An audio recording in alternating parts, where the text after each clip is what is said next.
Награждава с грамота на Валентин Кратев, АПК Спорт Бургас, приз за най-добър защитник през сезон първи. Лятната серия, Бразилията лига.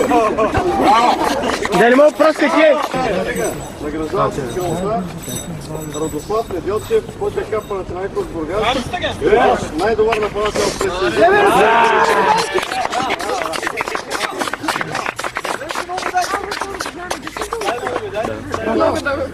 Бразилията лига награждава с грамота. Те бяха избързани. Най-добър вратар.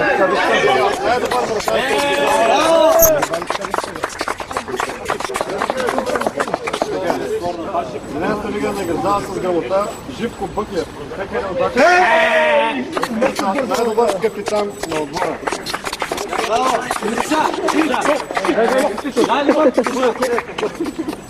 Бразилията лига награждава с грамота Яни Радев, АПК Спортен Бургас, с приза най-добър полузащитник.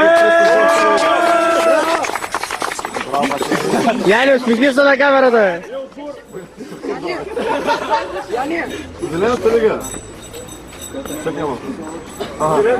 Зелената лига награждава с грамота Яни Радев, АПК Спортен Бургас, с приза най-добър играч през сезон 1. Яни, пак. Зелената лига награждава с грамота Яни Радев, АПК Спортен Бургас, с приза джентълмен през сезон 1.